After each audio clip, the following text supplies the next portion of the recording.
You're listening to Start Writing, where we explore the great minds behind the greatest stories. Hosted by Joseph Bendosky, author of the Skyfalls series, and Jay Washburn, author of the Star Child space opera.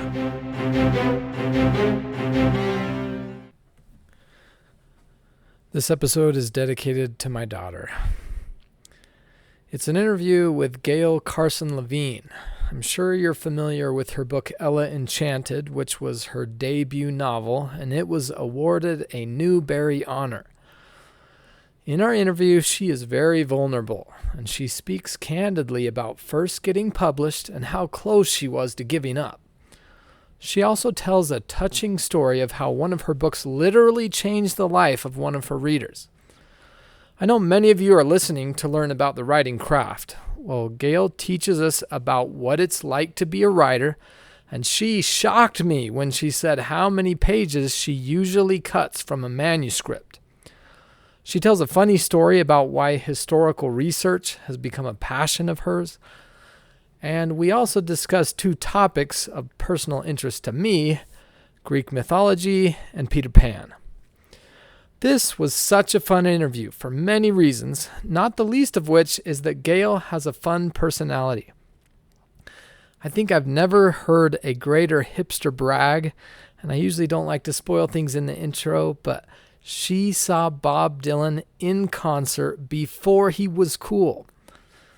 We talk about her background growing up in New York and about how her parents empowered her as a woman and how that then became thematic throughout her writing. It was a blast to talk with her, and I hope you enjoy the interview with Gail Carson Levine.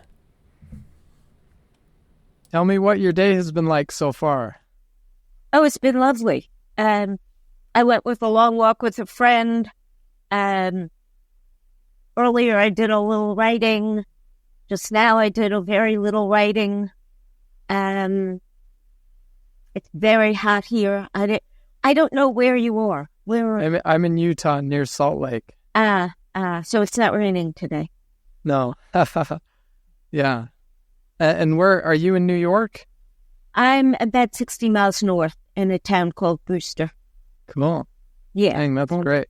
It's very hot today. How's that? Is it very hot there? No, actually, it's a very nice day, very mild, finally starting to cool down. Great. Hey, well, let's just jump right into it. I have a lot of fun questions for you. Okay, cool. The first one is, tell me a story about your name. And this could be your given name, this could be a nickname, or it could be about your surnames. Well, Levine, is often pronounced wrong as Levine, and because that's phonetic. Okay. But it's Levine. Uh-huh. Yeah, I was actually wondering about that myself, and then I listened to one of your audiobooks, and they said Levine, and I was like, oh, okay. Yeah. Oh, good. Which book? The first of the Neverland trilogy. Oh, okay. It's such a plain name, and it doesn't. A friend, my boss, actually, many years ago, used to call me Gaily when she wanted to tease me. But because I don't have a lot of stories about my name, because there's not too much to it.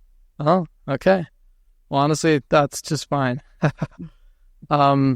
So this is maybe the toughest question of the whole interview, but if you were a character in a novel, what is an interesting quirk that you have or something memorable that would make you kind of stand out as a character?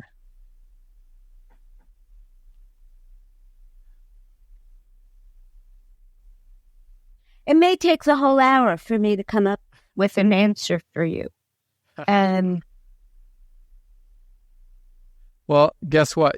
You can think on that one. I found something that you wrote about. You said you weigh 87 pounds and can bench press 90. And I would love to hear about your fitness habits and history. I got better after that. My top, it wasn't bench pressing. It was chest pressing on a stability ball. Okay. And at that point, when I was at my strongest, I bench pressed 135. Yeah. And I held 140, but I couldn't do anything with it. Wow. But I didn't drop it on my neck. And I injured 2 rotator cuffs, and I've just finished rehab. So because of that, and I did not have an operation, so they weren't repaired. They're still there. And because of that, and I work out with a trainer, he says I can't do bar chest presses anymore. So it's going to just be dumbbells, and now I won't ever achieve that again. But, and we haven't gone that heavy because of that. And before that, I injured a hamstring. But I think we'll go heavy again on deadlifts. So I should be deadlifting more than my weight pretty soon. I very much like to be strong. That's so cool. Yeah. How did you first get into fitness and lifting? Into lifting because I was concerned about bone density. And then I went to a gym and I asked if I could try a personal trainer. And I met this guy, Tony, who was amazing and fun. And that's how I got into it, because it was just so much fun to do. And he likes to say that I could lift 1 pound when he met me. It wasn't quite that bad, but it wasn't far from it. But I'm in anything I do, I'm very consistent. So I stuck with it, and I'm also very competitive. So I want to add a pound, add a pound, add a pound. So, how old were you when you started I lifting? was probably 52, maybe. So I've been working out with Tony for 25 years, not 25, 23 years. Yeah. What was it that got you onto the bone density question? Like, how did you know that was a concern? I'm self-conscious. And also, if you look at me, you think my bones are going to be brittle. I am a poster child, and they're not that brittle, but I'm a poster child for I should have very brittle bones. Do you happen to have a favorite book on health? Oh, no. No. I mean, I look at the fitness columns in the Times, but I don't really read it. I just stay aware of what's going on. Yeah. Do you have a favorite? Well, I don't know if you've seen Outlive. It's on the New York Times bestseller list, and I got to recently interview one of the authors, and I just think it's a phenomenal book. It's really good. So it's outliving. Yeah, I mean the point is to increase longevity, and he talks about increasing health span rather than lifespan. Yeah. So yeah. Anyway, yeah, it's a really good book, really thorough, but also a fun read. Yeah. Outlive. Okay. Good to know. Yeah. I mean, there was an article in the Times just a couple of days ago about Elaine LaLanne, who was Jack LaLanne's wife. You know who Jack LaLanne was, right? I actually don't. He was a very early bodybuilder. And I think he was the first person to wear the kind of tight but wicking exercise clothing. I think he probably invented it. And he died in 2011. I don't know how old he was. But she's 97 and she's still walking on a treadmill. She hangs. She's so it was kind of cool to read the article about it. Yeah. Well, that's cool. And you mentioned that you went on a walk this morning. Yeah. Does that mean walking is a big part of your routine as well? Yeah. Yeah. Cardio. I love to walk. But this was with a friend, so we were walking and talking, which was probably not as fast. But, we kept up a decent pace. Yeah. Yeah. Yeah. We walked for over an hour. And it's, Utah is gorgeous. This is also a beautiful area. So we walked along a reservoir and on a trail that's got a lot of tree roots, and you have to look at what you're doing, and but it's also beautiful. Yeah. Dang, that sounds awesome. Yeah. It's such a cool habit or routine. Yeah. Okay, so I understand that you grew up in Washington Heights. I did. Yeah. And so are you familiar with the musical In the Heights? I know that it exists, but it was quite a bit after I lived there as a child. And I think the population became more, I think, Dominican, may have been Dominican or Colombian, and I think that's what the musical focuses on. Do you know it? Yeah, in fact, I love it, and yeah, I would definitely recommend it. So they made a movie of it, and that's a really easy way to access it. Yeah, yeah. Tell me how growing up in Washington Heights, like, shaped who you are and who you became in your career. Well, it probably had an effect on my walking. Seriously, because we lived near the George Washington Bridge. We used to walk over the bridge a lot. When the Macy's fireworks were on a barge in the Hudson, we had the greatest place to look at it from the middle of the GW Bridge. And then there was, a mile away was the Indian Museum, which now is in Lower Manhattan, and the Hispanic Museum, and we used to walk there. That was a mile south. And then a mile or more north was Fort Tryon Park and the cloisters, and we used to walk up there. And I remember being with a bunch of kids one day. I was probably in high school, and we decided to walk to Staten Island, to the Staten Island Ferry. So walking was just an important part of my childhood, and a very good part of it. And also, when we walked down or up to those museums, we'd go in them and we'd walk around and look at the art. And that influenced me a great deal. Like in Ella Enchanted, the cloisters has topiary. And I always felt that they were torturing those plants. And that's in Ella. Or there's, yeah. Tell me more. What do you mean? You felt like they were torturing the plants? Well, do you know what topiary is? No. Oh, okay. Topiary is plants are pruned to take certain shapes. And I always felt that the plants might not have liked that. As a kid, I used to think that, and I put it in Ella. Yeah.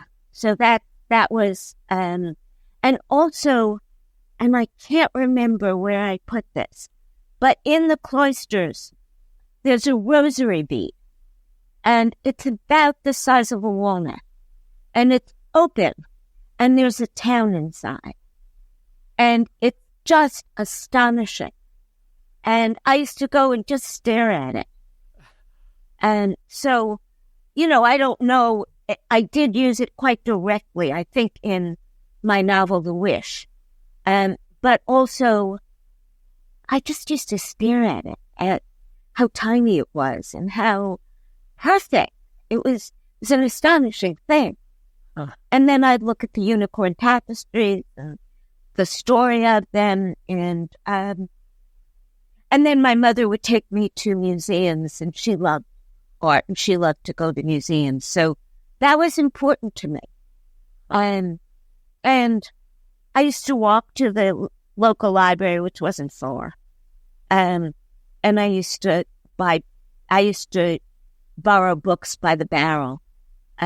So I just read. It was a great place to grow up. New York, because when I was 10, I was allowed to take the bus by myself. And when I was 11, I was allowed to take the subway.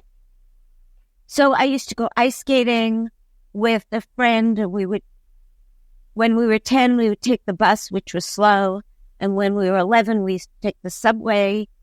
And I could go to the beach. I didn't need parents to take me. There was a 2-hour train ride that you could do to get to the beach. And it was a childhood that with a lot of exploration and culture. We would go to, I was in a kind of artsy crowd, and we would go and see Shakespeare in the Park for free in a big group of us. And when I was a little older, we would go to concerts, and we would usher. So we got to see the performances for free. I saw Bob Dylan before anybody knew him. Yeah. Yeah. So it was really a really rich place to grow up. Yeah. And, that can't help but feed one's later artistic work. Yeah. Well, it sounds like your imagination was just running wild even as a child. I don't know. I didn't know that. Sure. So I understand that there was a disparity between your parents' education levels. Oh, and yeah. I was wondering if you'd talk about that and kind of how your home life also helped grow you into the person that you became in your career. Yeah. Well, my father had a tragic childhood, which is that his mother died in childbirth having him. And his father died when he was about 5 of gangrene. My father was born in 1912. And when I was a kid, antibiotics were new. It was when the life expectancy just soared. But when my parents were born, they were born into the world of tuberculosis, being incurable, and gangrene, getting a cut could kill you, which is what I imagined happened to my grandfather because he was a carpenter. So my father grew up in an orphanage, which he would not talk about. And he was very smart, and they sent him to a high school off the campus of the orphanage. And it was his first taste of freedom, and he played hooky, and he didn't finish high school. My mother, on the other hand, whose mother recognized how important education was, even through the Depression, managed to make sure that her 3 daughters, and her son was born a little bit later, got through college. And they skipped kids a lot. And I don't think her sisters did. But my mother graduated from college at 16. Huh. And I don't think that was great for her because the children who were her classmates were so much older. And I think that's one reason why she was very shy. But my father loved having such an educated wife and such a brilliant wife. And he was very smart too, but I think he didn't say this, but I think his lifelong regret was that he didn't get more education. But, he read the Times from cover to cover. They were both math whizzes. They could add up columns of figures in their head. Both of them were great card players. They would teach, they could hold all the cards in their head. That's So, yeah, and I never had a feeling that being a girl was limiting. I mean, I must have, but I had it much less than a lot of other girls. Yeah. Dang, that is so cool. So how old were you when you wrote your first novel? I started writing for kids when I was 39, and I kept writing picture books, and I I was afraid to tackle a novel. And I wrote a picture book about a kid who's an orphan. And an editor, Harold Underdown, who's still an editor, liked it and asked me if I could flesh it out into a short chapter book. And I was thrilled. So I did, and then he rejected it. But I kept working on it. It kept getting longer and longer.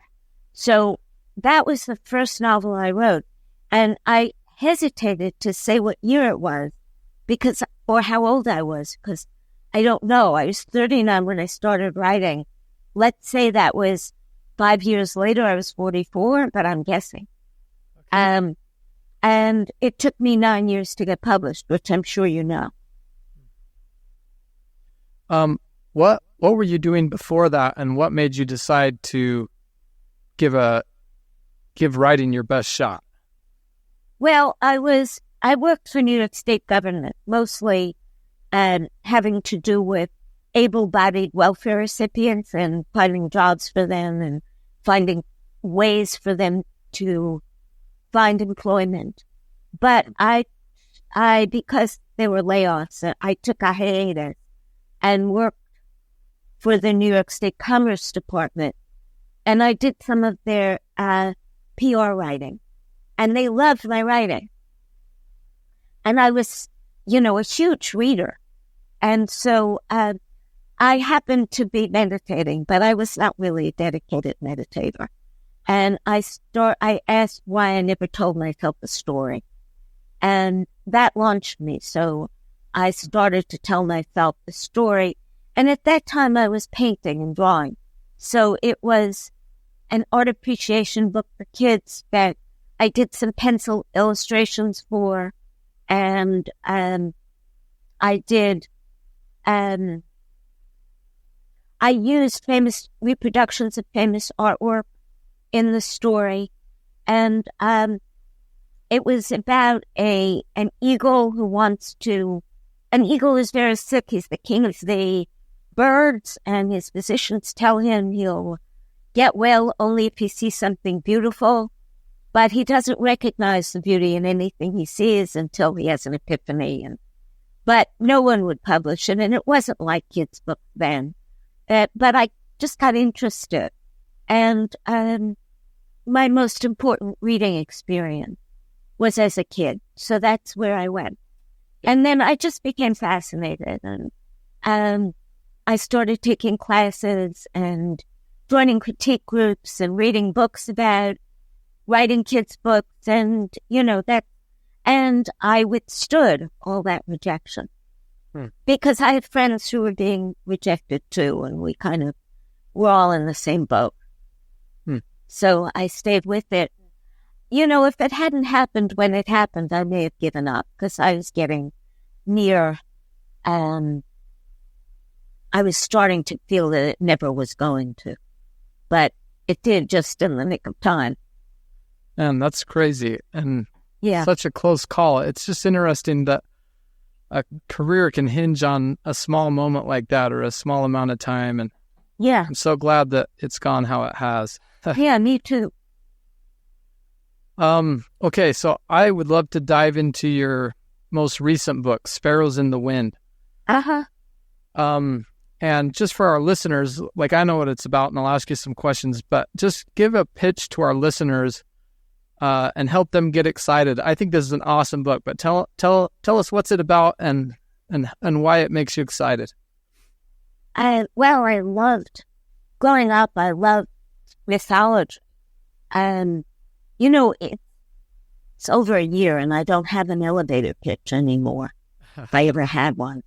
But it's a retelling of the Iliad, which is a thrilling story from start to finish. Because, there's never a dull moment in it. And the figure of Cassandra, who doesn't, if you read the Iliad, she's in it, I think, twice. She's not important. But she's a tragic figure because she sees every terrible thing that's going to happen. and no one will believe her when she says. And in my thinking about it, she's the heroine. She can't just wring her hands. So, and if you think about everything that happens that leads up to Troy burning, it's totally improbable. Too much has to happen. First of all, Paris, who instigates the whole thing, has to survive when his parents try to have him killed. So he has to survive, and he does survive. And then the gods have a crazy, insane contest about who's the most beautiful. And then Zeus decides that Paris is going to decide between Aphrodite and Venus and Athena. And but then the goddesses don't ask him to decide. They ask him to decide among the gifts that they'll give him if he chooses them. So, it's off the rails every second. And then his parents believe that he's going to destroy Troy, but they let him back in. So that's nuts. And he has to, it's not clear whether he kidnaps Helen of Troy or she goes with him willingly, but it's crazy that he leaves her alone because his grandmother has died. And so that, happens. She could have not died. It's like all these things that could have not happened and Troy wouldn't have burned. So Cassandra thinks that she can intercede somewhere because she thinks this is totally crazy. And time after time she fails. Despite her best efforts, despite the help of the god of the winds, and the Trojan War lasts 9 years. So Troy comes, and the story resumes 9 years later. And even though this does not figure in the Iliad, late in the Trojan War, 9 Amazon women come to the aid of Troy. And I've read this fabulous book about the Amazons and found out that they're not mythical. They were Amazons, and they were Scythians, and they were very powerful women. And Greek women, classical Greek women, didn't leave the house except for religious festivals. And they didn't leave this room in the house where they wove, and I imagine they had apartments there. And they left only to be with their husbands, but they spent 99% of their time stuck in their houses. They had no power. And that was one thing I loved, was the contrast between, you show us the Greek life and how restricted those women were, and then you show us the Amazon, they're these wild nomad warriors. I just love that contrast in the two halves. Yeah. And also the bow that they used. That was all historical. That was the Scythian bow, and it was smaller, so women could use it more easily. The Greek bow was enormous and all made of wood, and the Scythian bow was part wood, part horn, part glue, and it took years to make. And the bow makers were not warriors because they were so precious they couldn't be lost. You needed to keep those bow makers alive so they could make bows. And it was fascinating to learn about, and I had no idea. Yeah, that's so cool. And it's such a fun story. When I was, browsing through your books and I saw you'd written a Greek one, I was just stoked because I just think those stories are so exciting. It's such a fun mythos. So you said Cassandra has, 2 lines in the Iliad, and you took that and you zoomed in and you showed us not just showed us, but helped us feel like this is what it might be like to to see the future, and then not be able to stop it. And we get to feel her pain. Another thing I liked, you brought the east wind to life where he laughs and her hair blows, these tiny details. So I guess my question is, how did you take something so sparse and then turn it into this vivid picture that we can just immerse ourselves in? What's that process like? I'm just very curious. I mean, and I put in too much detail all the time. And generally, I'm cutting 100 pages before it's all over. Because, I want to know who thinks what and what triggers what. And, how, when Rin puts on the Greek armor, how itchy is it? And it all fascinates me. Uh-huh. It's all, what choice do you make, and who are you to make a certain choice? But it doesn't satisfy me unless I understand all about it. Yeah. And this is interesting, because I've read the Iliad, so it's almost like I've seen the future right alongside Cassandra. And so the whole time I'm just on pins and needles wondering, oh man, I've seen the future. Can she alter this future that I personally know and that she has seen? Yeah. Anyway, It's just so exciting to deal with that question for the whole book and be wondering what's going to happen. Yeah. But it was also fun. There's one point where the Amazons make fun of the way the Trojans and the Greek fight. Because in the Iliad, you go up to somebody, you're going to fight. But before you fight, you talk about who their fathers were and who their grandfathers were. And the instance that I described where they decide they like each other too much to fight and they trade armor and then go off and kill other people. And it's so funny. And yet it's also, one of the things that when I read it, it was so unlike storytelling today. And it made it ancient. And my storytelling is not ancient. And I don't know that a sixth grader would read the Iliad, or it would have to be a very special sixth grader because it's so foreign and the storytelling is so different. Yeah. So I noticed it was right at the beginning, you talk about the peplos garments, and it just suddenly struck me. I'm like, oh my goodness. So she, like in much of the work you've done in the past, you do what I would call imaginative research. So you have to go in your own head and build a world.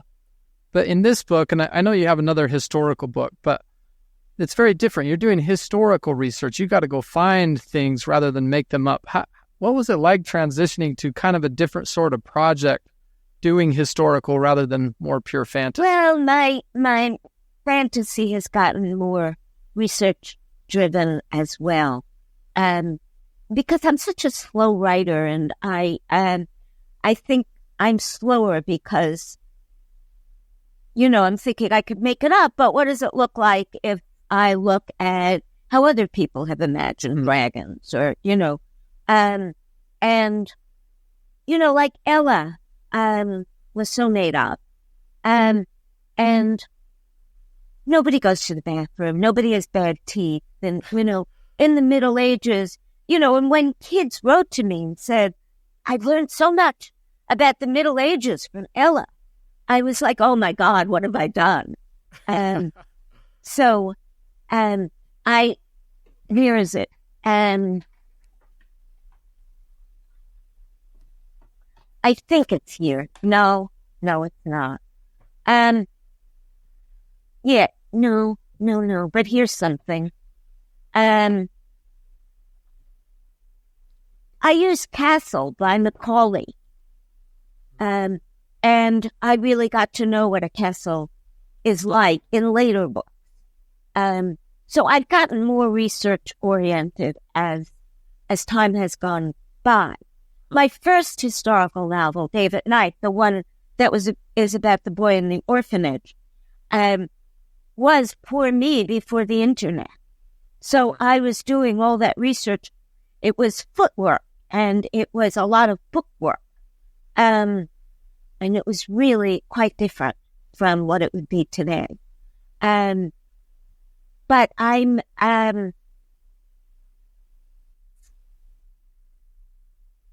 now I'm writing a murder mystery that takes place in 1277, and it's historical. And in what country? It's in Winchester, England, and a Jewish moneylender was murdered, and the murder, along with her Christian maid, and it was illegal to have a live-in Christian maid, were murdered, and there was a trial, and they accused somebody who had already left town, but none of the historians that I read think that that was the murderer. So it's basically unsolved. And so I've read much more than I need to read to write it. And I'm obsessed with what people did and the choices they made and how I don't understand those choices. And so I want to get into their heads and I want to understand the choices. And I don't know. Have you ever watched the series Monk? I've seen a few episodes. Yeah. Yeah, it's a gift and a curse because I just keep reading. So I love the research, but it's really quite different. And then I just pulled this out because I couldn't find the other book, and I've used for years fashion history, European costume, and in I think it was Paris, I used this book a ton, and some of the things that people wore were just insane, and some of them were gorgeous. And I described, the Elizabethan muff that Queen Elizabeth would wear. Yeah. Looks like their heads are on a plate. So I used all that stuff, and I jumped from century to century, but it's fun. And then, tell me if I should stop. Oh, no, this is great. Okay. For my book about the expulsion of the Jews from Spain, Ceilings in the Wind, it's about 50 years later, but fashions didn't change that often. I got a book of reproductions of the first book of fashion, and it's medieval. And also because I was writing about medieval Spain, most of the images come from there. So it was great. Dang, that's cool. And honestly, I haven't read some of your other stuff, so I didn't know that you were this deep into the historical side, and that's really cool. Yeah. I've learned a ton. Let me ask you one last question about this, and then we'll move on. I noticed that Sparrows is dedicated to David. Is there a story behind that you'd like to share? Well, I've got, no, there isn't. It's more, it's time for him to get another dedication. Yeah. And, he's my husband and I love him and I'm grateful that he's there. And so, yeah. Yeah. Okay. That's awesome. He doesn't fly. He's not the wind. Which, by the way, I love the romance. I mean, it's kind of subtle and underplayed, but I just love the romance in Sparrows in the Wind. I thought that was... Thank you. It's a rewarding storyline. And yeah, especially given that the whole thing starts because Cassandra pushes away Apollo's advances. Like, she's saying no. And then you see this kind of more cozy romance that develops. And yeah, I love that. Yeah, not creepy. Yeah. Apollo's creepy. Yeah, for sure. Okay, let's move on to Ella Enchanted. And I'll just tell you, so this was my wife's favorite books growing up. She read it in 4th grade. Great. And then a couple months ago, she says to our daughter, like, we got to read this. It's so good. And so, honestly, on the first, maybe it's the 2nd or 3rd chapter, Ella encounters tragedy. And my 3rd grade daughter is just like, oh, this is terrible. And she was kind of struggling with it.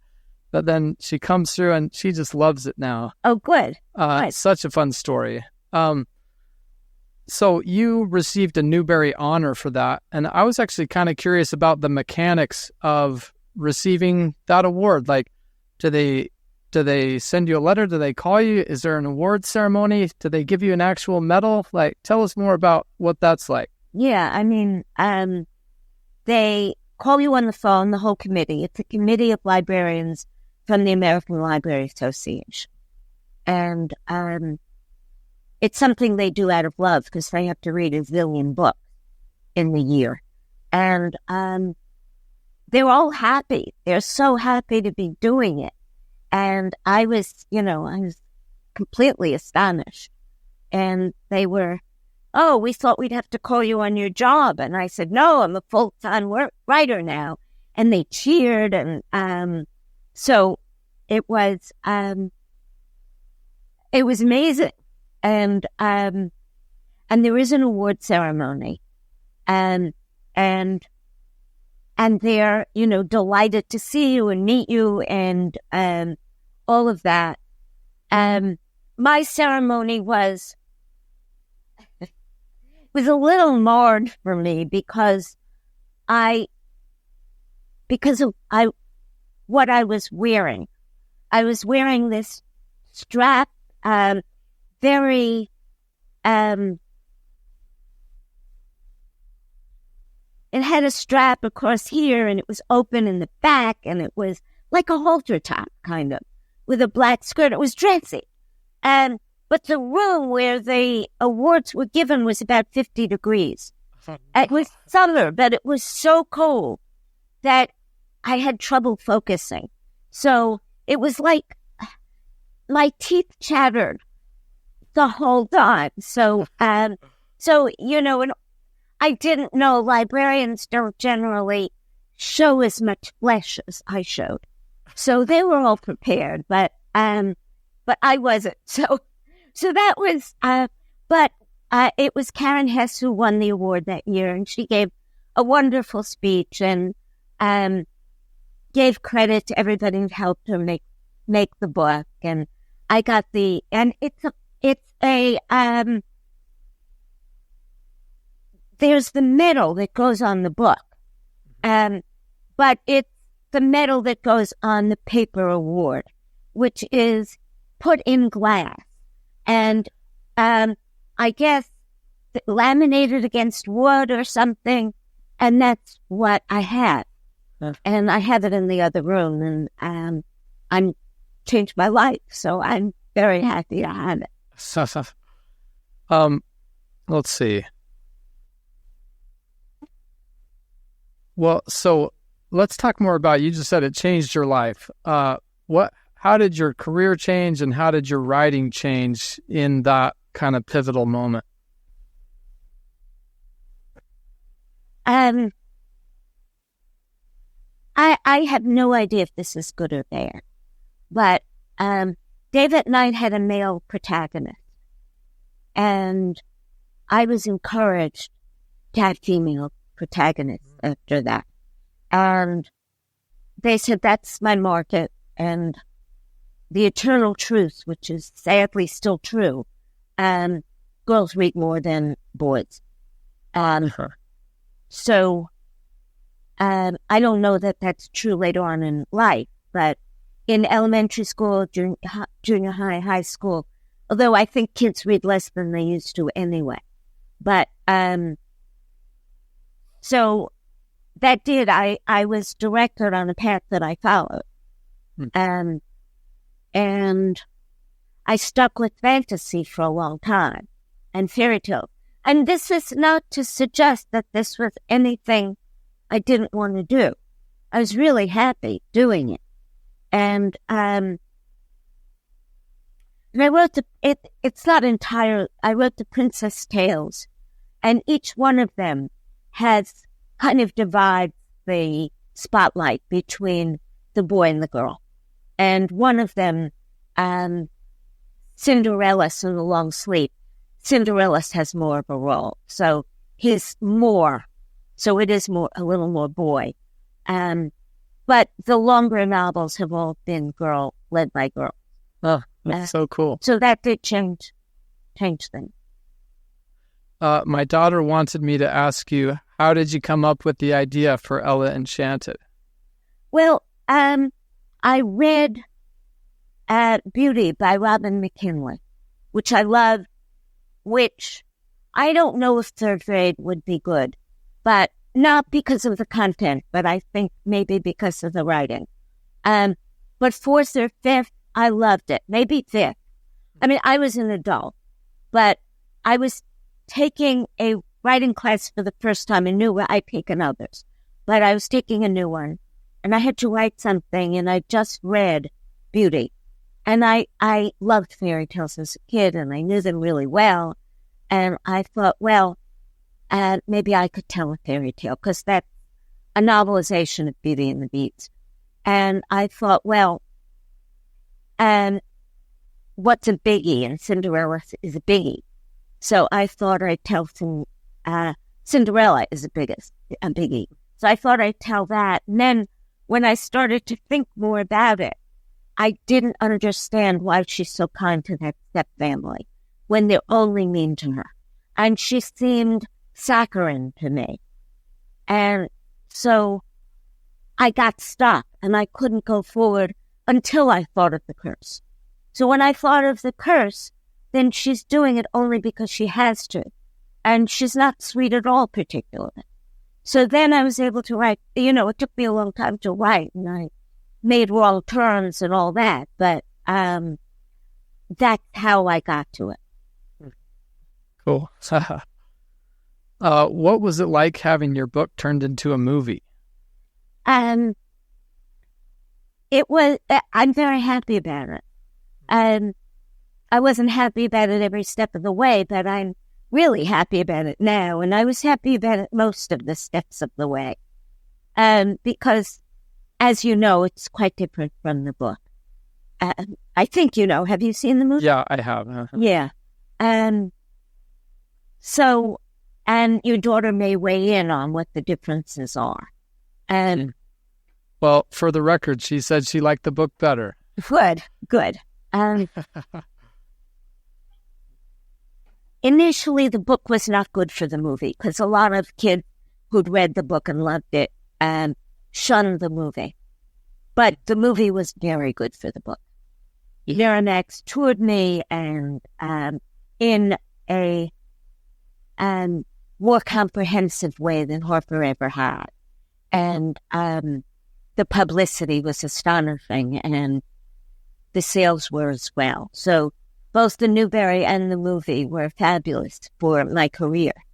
And I had something that they called, and you may have read this about it because I'm asked this a fair amount, that I had something called consulting rights, which meant that they had to show me scripts, and I got to comment, but they didn't have to do anything that I said. So I still don't think they need an evil uncle and a talking snake. But, there it is. I think it's a fun movie. I think it has a lot of charm, and I love Anne Hathaway in it. But there was a script that they sent me that was misogynist. There was dialogue that was awful about women. It was, and I wrote to the independent producer had gotten the whole thing rolling, Jane Stark. And I said I was not going to be involved anymore because that was so awful. And she wrote back and said, which turned out to be true so far, this may never happen again, Gail. I think you should lay out everything that bothers you. And I did, and they took it all out. Oh, that is so awesome. Yeah, it's awesome, but it's really a mystery to me why they put it in the first place. I mean, what were they thinking? But so that part was good. And the elf Slannon, who wants to be a lawyer, that's not in my book. He wants to be a lawyer desperately, but there's so much jargon that goes in with being a lawyer, and they didn't use any of that. So I suggested that they give him lawyer talk, and they did that too. So those were my two contributions to the movie. Dang, that was so cool. They also let us, David and me, spend 3 days on the set. And that was fun. They didn't let us interfere, but they let us be there and see how it worked. And we could have stayed the whole time, but it was 3 days that we were given. So, you have pictures of that visit on your website, and our listeners, I'll put that in the show notes so you can go see it, but it's really cool. Okay, so I would love to talk about your Neverland trilogy, and we're getting a little short on time. Could you just introduce our listeners, tell them what that is, and why did you want to write about Neverland? It's the fairies of Peter Pan's Neverland. And I love Peter Pan and Anne of Green Gables, I think, were my absolute favorite books when I was a kid. And I was myself a pretty obedient kid. But James M. Barrie offers a very different idea about childhood, about it being transgressive and kids are inconsiderate and selfish. And I wasn't much those things. And I loved the freedom. And so I read Peter Pan over and over and over again. Sure. And then it didn't occur to me to do anything with it. But Disney came to me and said that they were starting a series about the fairies of Neverland. And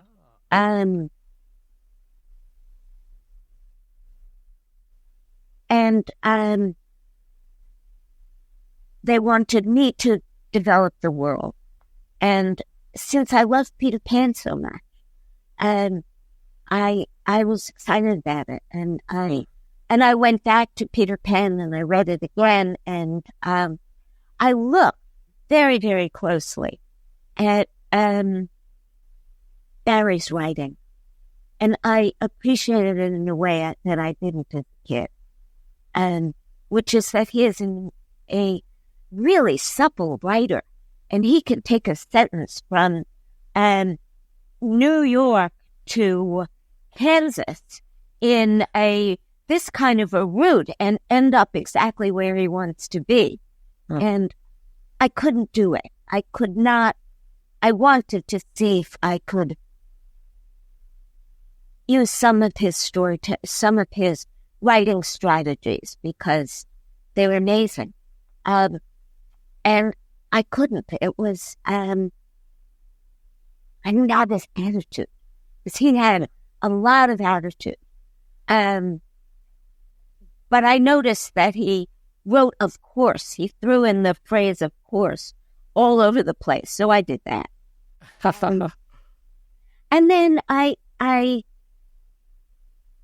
they told me not to put Hook or Peter Pan into it. Well, so Peter Pan comes in book 3. He comes in book 1 a little bit, but I did it anyway. I had the idea that if they didn't talk, it would be okay. And they asked for more Hook. So I put more Hook in. It was funny. And those books were really, especially the first 2, I got a little lost on the third. But the first 2 were a ton of fun to write. It was fun to be invited into the world of Peter Pan and to be able to do my own thing with it. I just want to say, I'm also a huge fan of Peter Pan, and that's why I want to talk about this with you. Yeah. And I noticed your attention to the detail. I mean, you have a moment where you say Peter was the sort of kid who would switch sides in the battle to make sure that the battle kept going. And stuff like that. And I could see that, you knew Barrie's writing really well. Yeah. And I feel like kind of, reviving it. And I mean, I guess you can say the attitude is maybe a little different, but I just think you made a wonderful contribution to that world. And in the last book, I poke a lot of fun at him because he's totally self-involved. Yeah. And he's brave and he'll come in at the last minute, but he won't come in earlier than that. Yeah.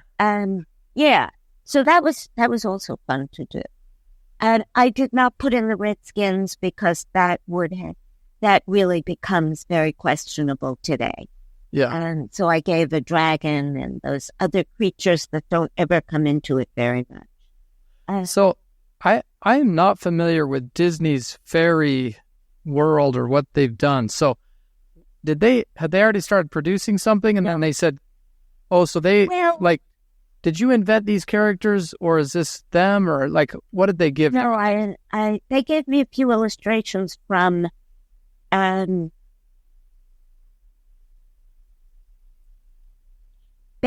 I think. And there was a dove that they gave me a picture of that, I loved the illustration, and that's where Mother Dove came from.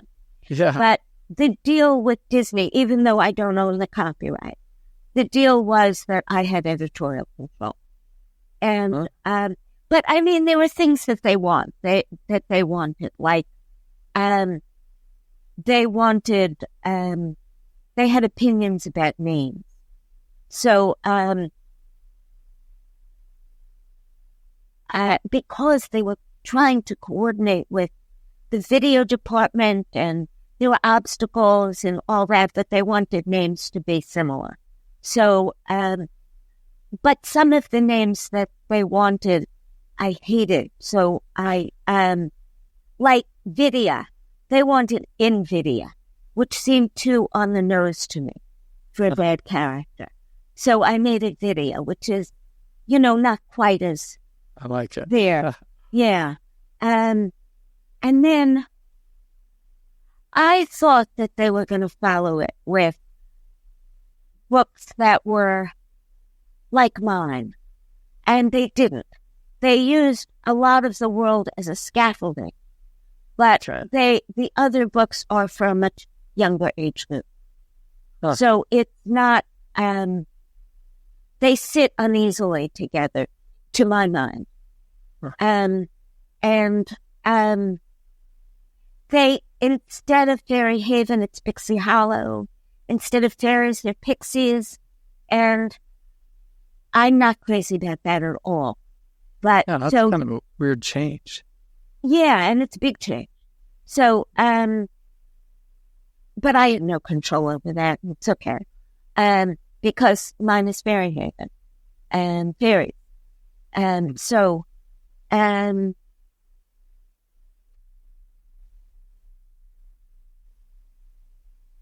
just thinking about the other books. They're just different. Okay. Yeah. Well, cool. Yeah, I have very much enjoyed your trilogy. I actually haven't quite finished the third one. But, let's talk about your writing. I read a quote of yours that said, "Some books, but not mine, are character-driven. Mine are plot and idea-driven." Tell me, why do you write that way? Well, I told you about the curiosity. That's why. It's the curiosity into why people make decisions, which drives plot. Why, the characters are super important. And when you read that quote, I thought, well, I don't start with character. I thought start with plot. And I look for characters who are going to go in the direction of the plot. Huh. And, like when I wrote the Expulsion book, it's the Middle Ages, and my female main character had to have agency. So I set everything up so she would at a time when women had none. And I didn't make her a child who wanted agency. I made her a child who was very happy not to have it.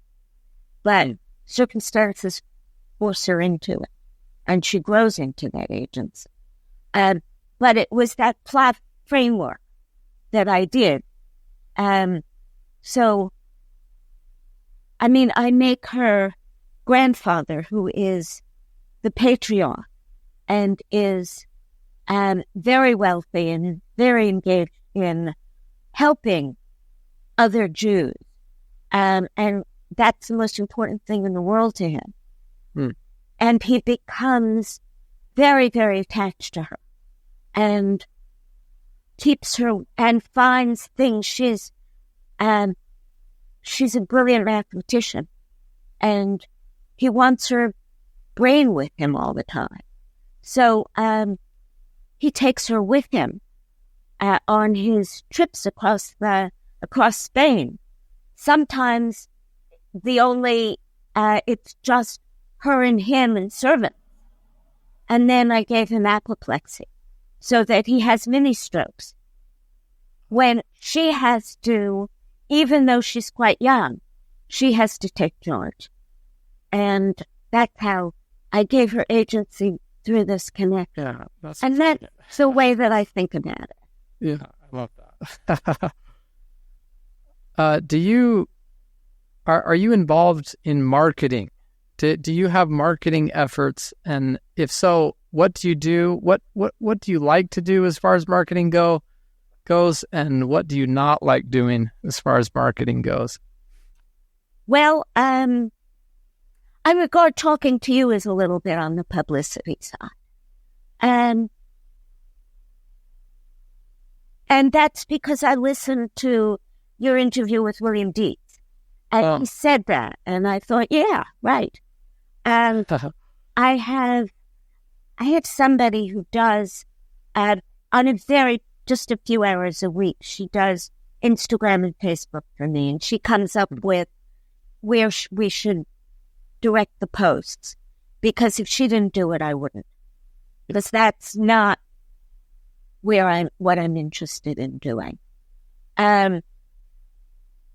Obviously, I like to talk, and I like to talk to people, and I like to go to schools, and I like to go to libraries, and it hasn't been happening as much as it used to. But I was in Indiana and Arizona 1 week apart, and then nothing after or before. But anyway, I was at libraries in both places.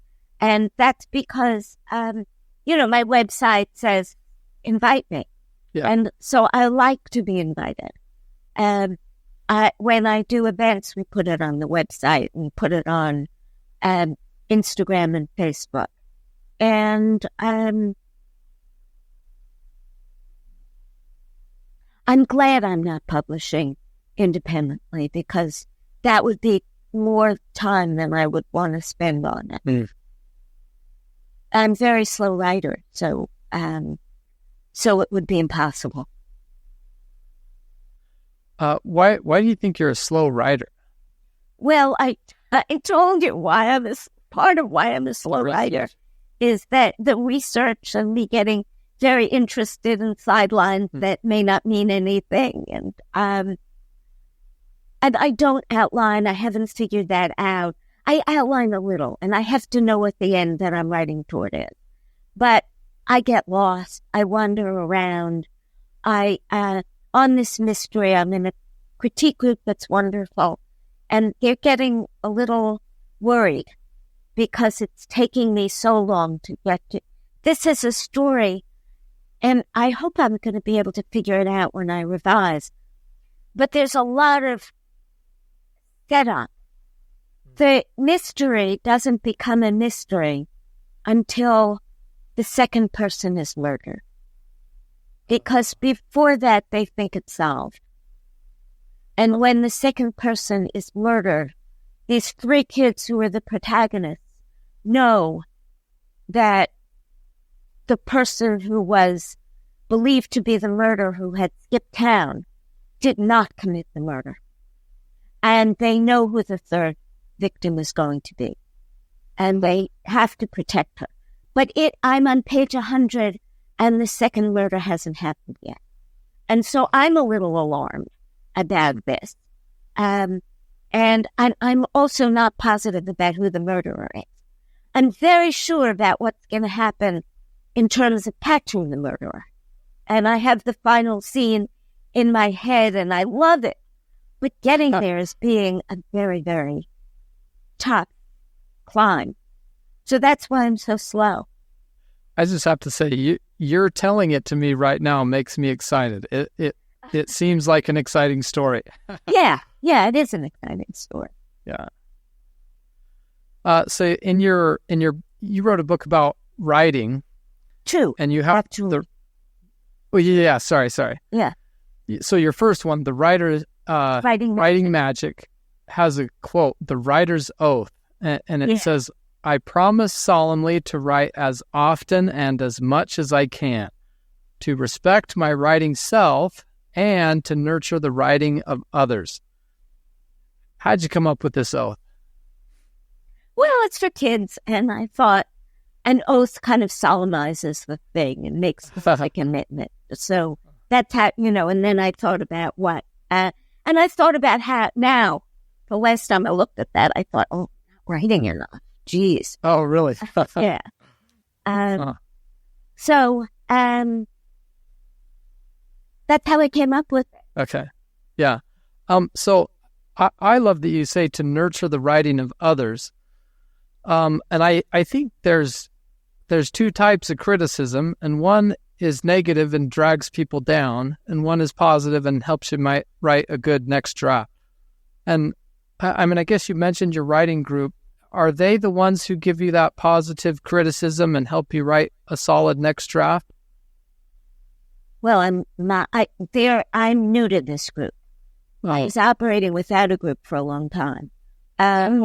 So, who beta read your books before this group then? Well, early I was in critique groups.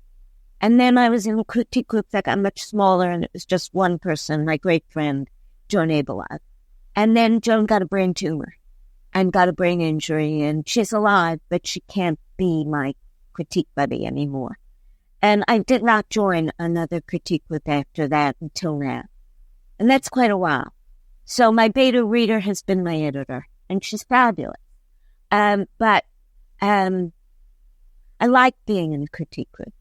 I like seeing other people's work. I like helping them. I like the whole deal. So I'm glad to be in a critique group. Yeah. Did you ever encounter negative critique? And if and when you do, how do you deal with it?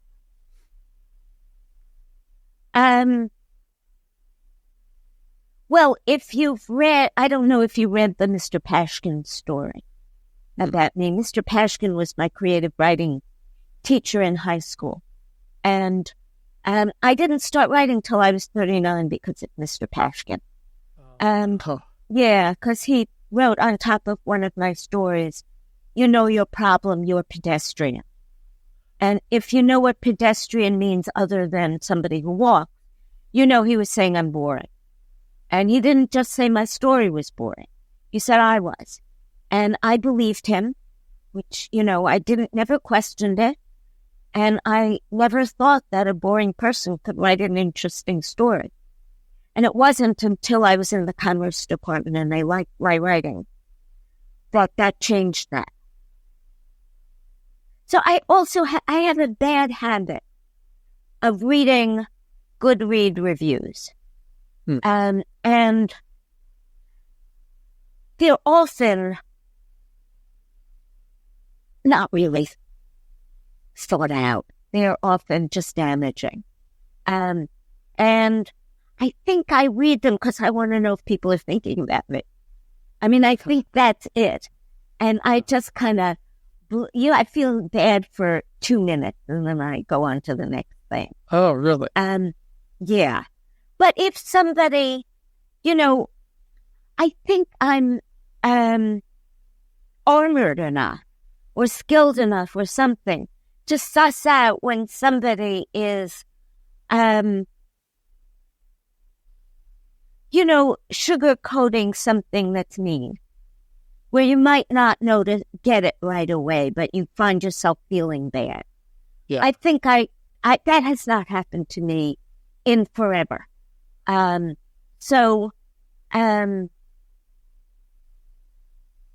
don't, the worst person is me. I have to really watch myself. Huh.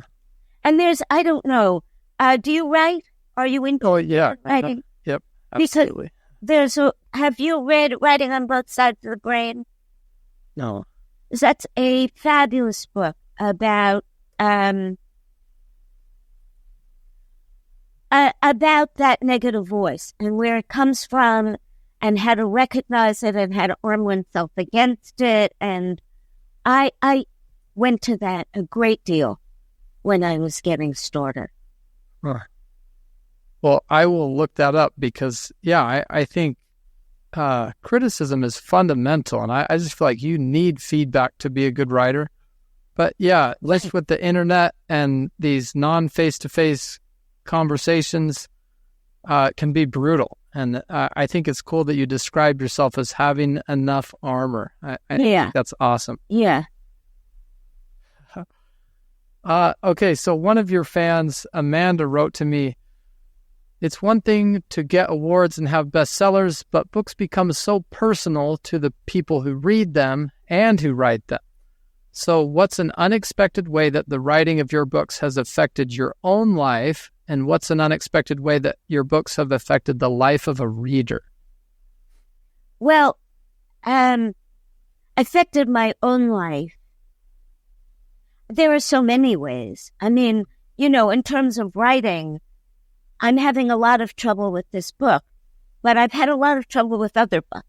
So I have enough experience to be fairly confident I'm going to finish it. I mean, unless old age gets in the way and, like that. But other than that, I think I'm going to finish it. And that's big. That's you fail enough, you start succeeding, and you start knowing that you're going to get there. But also what really surprised me is how much travel it brought into my life. Disney toured me to Japan, Australia, all over Europe. Really? And I visited army bases in Germany, and while I was there, I toured a little bit for Dave at Night, which was coming out in German. I visited a school in Taiwan and one in Thailand, and then I know geography better, and New Yorkers famously don't, but I know geography better because I've been to a lot of places. I've been to more states in the United States than I expected. I got to go to Israel, which surprised me. Lots of, that was the biggest. Wow, look at this. How did Israel surprise you? It wasn't on my list. I'm Jewish, but it wasn't on my list. I'm not religious.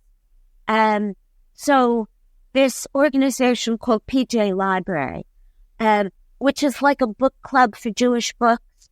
And Dave at Night is a Jewish book. And even though they didn't take sealing, it's a Jewish book. And they encourage writing of Jewish books that are connected to Judaism. And as part of that, they brought a bunch, and now I think they've done it twice, and they're planning the third one, to Israel, sort of as tourists, but with a historical and Jewish culture emphasis. It was an all-expense-paid trip to Israel. Wow. And I got to learn a great deal about Israel, not about the Arab-Israeli conflict, because they stayed away from that. But, and I had this cube of salt from the Dead Sea because it crystallizes, so that's been such a great surprise. Do you have fans write in stories about, your book gave me the courage to do this? Or well, there are kids do write me like that, and what Ella or Two Princesses of Vermar also has meant to them. The one, however, and I've told this more than once, that just blew me away was this young woman who wrote to me about reading Ella at the same time that she got a diagnosis of Tourette's. And she took her Tourette's to be like Ella's curse, because it made her do things she didn't want to do. And she fought it like Ella does. And she said people can't tell she has Tourette's. Wow. And that was like, and I think that she would have done it anyway, and something else would have been enabled her. But I'm very grateful that Ella was the thing that did it. That's so cool. I love that story. Awesome. Let me ask you, these are just going to be fast questions as we wrap up. What software do you use to write? Oh, I use Word. I used Word Perfect for years. I loved Word Perfect, but finally it just became... And it kind of went out. Yeah, it went out, and I used it after it went out, but it became too cumbersome. What's your favorite game? Game? Oh, God. I'm a little bit addicted to Free Cell Solitaire on my phone. Yeah. Yeah, that's a fun game. Yeah. What does work-life balance look like in your life? You know, people who work for themselves will always have demons about it. About never doing enough. And these days I do get in less, like this, the shoulder injury. I was in physical therapy that took up way too much time. And now I'm finished. And there are more hours in the day. But I still have, it will come back. If you don't have it operated on, it's going to come back. So I do still have to do a fair amount of my own rehab. And since I'm a writer, I'm very disciplined and I do it. And then I also had cataract surgery. And that was also, a time that this year has been, I've been robbed of a lot of time this year. But also, I write poetry and I'm in a poetry critique group. We meet every other week and I have to deliver a poem every week, and I sacrifice some writing of my book for poetry because I love doing it and I love the people in the group. And and then the working out and the cardio. And so there are things that get in the way, and then sometimes I'm my own worst enemy, but not so much because I am really work focused. The Protestant ethic is strong in me. That's awesome. I think your poetry, that sounds really meaningful. That sounds like a good group. Yeah. What book are you going to read tonight? What book am I going to read tonight? I'm in the middle of Bud. I'm near the end of Bud by Terry Pratchett. I love Terry Pratchett. So maybe I'll read a little of Bud, or maybe I'll wind up playing Pre-Cell. So I don't know how the answer to that one. Okay. Favorite dead author and favorite living author? Oh, favorite dead author is Jane Austen. I love the work of my friend Virginia Ewers Woolf, and my favorite book of hers is The Mozart Season. So she won the National Book Award for Make Lemonade, which is a verse novel and it's beautiful. But my absolute favorite is The Mozart Season. Cool. So I'm not familiar with either of those, but I will look them up. Yeah. Sounds interesting. Do you have a favorite book to recommend to a third grade girl?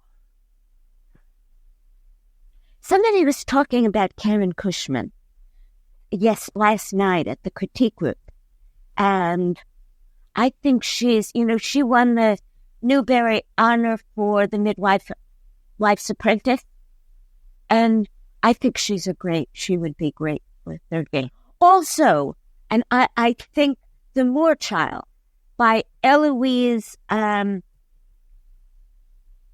Moor Child. Just look it up. It won the Newbery Honor, and it's fantasy, and it's absolutely fabulous. Oh, Cool. Look at it first to see if it's both of them, to see if they're too hard.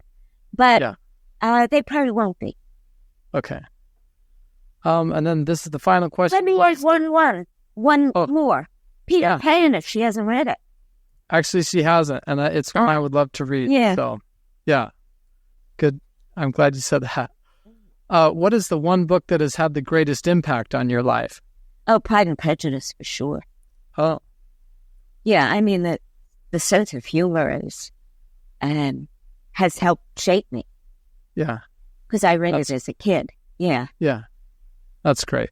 What a good choice. Okay, if someone listening wants to keep connected to you and know what's going on, like how your projects are developing, where should they go? Well, it's my website is gailcarsonlevine.com. It's really easy. And, if you Google me, you'll find it. But it's gailcarsonlevine.com. And I have a guest book. People can write on the guest book. If people would like, if kids are, writers, I teach a writing workshop that's free every summer in July. And I live in Brewster. They need to get in touch with the Brewster Public Library. And I was going to go back to in-person, but the kids seem to like it better remote. So I did it hybrid this year, but most of the kids were remote. So I'm going to do it remote next year. So people Zoom in from anywhere. Oh, yeah, across the nation. The world. I had Puerto Rico. Yeah, that's excellent. Gail, I would like to give you the final words. I don't know if you have a piece of advice for our listeners. So, in fact, I didn't even say this, but our listeners are people who write novels or who want to learn how to write novels. So I don't know if you have advice. I don't know if you have an ask, something you want to ask of our listeners, or maybe there's a question that I should have asked that I didn't and you want to answer that. But I'll give you the final words. What would you like to say as we close? Well, sure. If it's an ask, I would ask them to read Becoming a Writer by Dorothea Brande at Brande. And it's a book that I found very helpful, but it's also a challenging book. Challenging how? It's very old-fashioned. I think it was written in the 1920s. She assumes her entire readership is male. But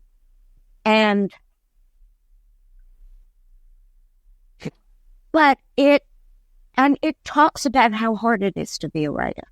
It goes into that quite a bit. And then it says, you should find out if this is something you can do. And so it gives people something, a challenge to write at a certain time every day for a short period. But to write, and it doesn't matter what you write. And it doesn't need to be fiction. It can be journaling. It can be anything. And then she changes it up a little. And if you can't do it, if you find that you fail time after time after time at putting that small amount of time into it, then writing is not something that you're going to get anywhere with. And I don't think it's a bad thing to have that. I mean, some people will say, expletive deleted you, and go ahead and be able to do it. But some will also get a heads up that this isn't for them. So I think that it's not bad to do that. That is excellent advice. I will put a link to that book in the show notes. Great. Gail, thank you so much. This has been a great pleasure for me. I have loved reading your books, and so has my family. Great. Anyway, thank you so much. And to our listeners, it's time to start writing.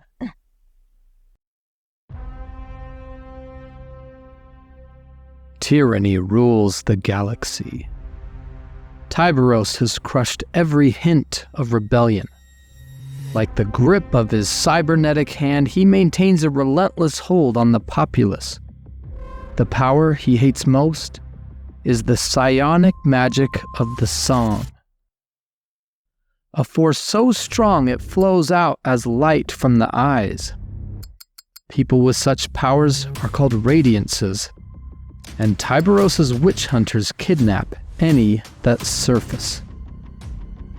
As the radiances slowly vanish, so does the galaxy's hope. Till Cowlet Whitesun, one of the last radiances, gives a risky speech denouncing Tiberos and the extermination of her kind. The message spreads across the galaxy like the light of a supernova. She becomes revered as the uncrowned queen, the one with the power to finally unite the people. And then, doom falls, in the form of the crushing hand of Tiberos. He captures Colette, sentencing her to the darkest dungeons and imminent death. All hope is lost, until a lone pilot appears. A pilot who wants nothing to do with Colette or her rebellion, yet who may in fact be the galaxy's last hope. A pilot whose ship, the Sanctum, was created by an ancient alien race. A pilot who stole that ship from Tiberos himself. A renegade pilot named Starchild. Get the Starchild paperback, ebook, or audiobook at starchild.jwashburn.com.